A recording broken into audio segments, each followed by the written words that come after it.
আখনি বা তেহারি যেই নাম বলেই ডাকেন না কেন, আমার তো ভীষণ পছন্দের এই তেহারিটা। আমরা যারা সিলেটের আছি তারা সবাই এই তেহারিকে আখনি বলেই থাকি। আমরা সবাই কিন্তু কম বেশি এই আখনির সাথে পরিচিত। মিলাদ মাহফিলে বা সিন্নি বাড়িতে কিন্তু এই আখনিটা খুবই প্রচলিত। আসসালামু আলাইকুম এভরিওয়ান, কেমন আছেন সবাই? আশা করি সবাই অনেক ভালো আছেন। তো চলেন আমি যেভাবে আখনি বা তেহারিটা রান্না করি আপনাদের সাথে আজকে রেসিপিটা শেয়ার করব। চুলায় একটা পাতিল বসিয়ে দিয়েছি পরিমাণ মতো তেল, আর এখানে আস্ত একটা বড় পেঁয়াজ কুচি কেটে আমি তেলে দিয়ে দিয়েছি। আর এখানে দেখতে পাচ্ছেন গোটা কিছু গরম মশলা আছে। চাইলে এই গরম মশলাগুলো আপনারা ব্লেন্ড করে পাউডার করে দিতে পারেন। তো আমি আস্তটা দিয়ে দিচ্ছি। এখানে ছিল গোলমরিচ, তারপর এলাচি, দারচিনি, কালো এলাচ, তারপর একটা স্টার মশলা আর কিছু তেজপাতা। তো সব কিছু দিয়ে এখানে আমি পরিমাণ মতো লবণ দিয়ে দিয়েছি। দিয়ে ভালোভাবে নাড়াচাড়া করব, অপেক্ষা করব পেঁয়াজগুলো যাতে এভাবে ব্রাউন কালার হয়ে আসে। ব্রাউন কালার হয়ে আসলে আমি এখানে দিয়ে দিব 2 টেবিল চামচ করে আদা রসুনের পেস্ট। আমি একটু পানি দিয়ে ব্লেন্ড করেছি, তাই পরিমাণটা একটু বেশি দেখাচ্ছে। ভাজা পেঁয়াজের মধ্যে এখন আদা রসুনের পেস্টটাকে আমি আরো 2-3 মিনিট হালকা করে ভেজে নিব। তারপর দিয়ে দিব এখানে 1 কেজি পরিমাপ গরুর গোস্ত। আমি এখানে হাড্ডি ছাড়া 1 কেজি গরুর গোস্ত নিয়েছি। পরিমাপটা আজকে আমি যে পরিমাণ আখনি বা তেহারি বানাচ্ছি সেখানে 1 কেজি পরিমাণ গরুর গোস্ত নিয়ে নিয়েছি। আর আমি নিয়েছি হাফ কেজির মতো চিনি গুঁড়ার চাল। তো আমি আগে যে গরু গোস্তটা আছে সেটা আগে রান্না করে নিচ্ছি। তো পেঁয়াজের মধ্যে দিয়ে ভালোভাবে মাংসটাকে নেড়ে ছেড়ে দিচ্ছি। আর এখানে দেখতে পাচ্ছেন 1 টেবিল চামচ আমি জয়ফল আর জয়িত্রী গুঁড়ো দিয়ে দিয়েছি।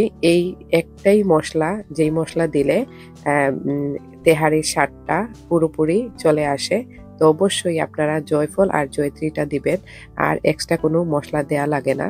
তো আমি আবারও ভালোভাবে সবকিছু একসাথে নেড়ে চেড়ে এখন অপেক্ষা করব মাংসটা যাতে 80% মতো সিদ্ধ হয়ে আসে।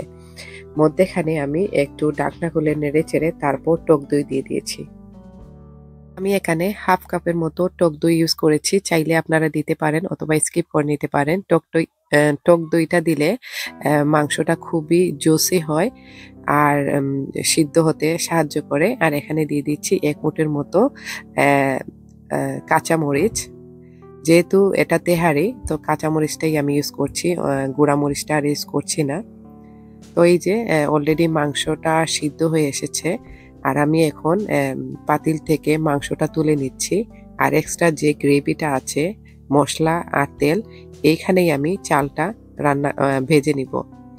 তো ভালোভাবে এখন চালটা দেওয়ার পর সবকিছু মশলার সাথে আবারও নেড়ে ছেড়ে মিক্স করে নিচ্ছি। এতে করে চালটা সাথে ভালোভাবে মশলাগুলো মিশে যাবে। তো যখন চালটা একটু ভাজা ভাজা হয়ে আসবে, তখন আমি এখানে দিয়ে দিব 1 কাপ পরিমাপ দুধ। এখানে আমি লিকুইড দুধটা ইউজ করছি, চাইলে আপনারা পাউডার মিল্কটাও দিতে পারেন। তারপর বাকি 3 কাপ আমি দিয়ে দিচ্ছি পানি। আর এখানে পানির পরিমাপটা, যেহেতু আমি 2 কাপ চাল দিচ্ছি সেহেতু আমি 4 কাপ পানি ইউজ করছি। আর আমার অলরেডি কিন্তু গোস্তটা সিদ্ধ হয়ে এসেছে, এর জন্য পানির পরিমাপটা বুঝে শুনে আপনারা দিবেন। 3-4 মিনিট পর পানির পরিমাপটা কমে আসছিল, আর এই সময় আমি দিয়ে দিচ্ছি ফ্রোজেন কিছু ভেজিটেবল। ফ্রোজেন ভেজিটেবলটা সিদ্ধ হতে বেশি একটা সময় লাগে না, তো দিয়ে দিয়েছি।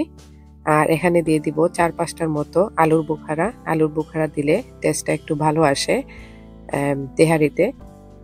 তারপর আবারও নেড়ে ছেড়ে পানির পরিমাপ যেহেতু কমে আসছে, এই পর্যায়ে চাচ্ছি আমি যে আগে থেকে সিদ্ধ করা যে মাংসটা সেটা এখন দিয়ে ভালো করে নেড়ে ছেড়ে মিক্স করে তারপর আমি এটা স্লো হিটে প্রায় 15-20 মিনিটের মতো রান্না করব।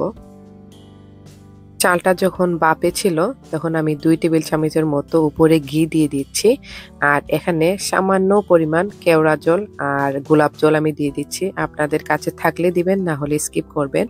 তো দিয়ে এখন আমি ঢেকে একেবারে স্লো হিটে পুরোটা তেহারি রান্না করব। এখন দেখতে পাচ্ছেন অলরেডি চালটা 80% মতো সিদ্ধ হয়ে এসেছে, আর বাকিটা এই যে দমে আছে, এই দমে রান্না করলে সিদ্ধ হয়ে আসবে। তো মোটামুটি আমি এটা আরো 10 মিনিটের মতো দমে রান্না করব। আপনারা যারা পুরো রেসিপিটা দেখেছেন, আপনারা দেখতে পারেন যে আমি এখানে আহামরি কোনো মশলা ইউজ করিনি।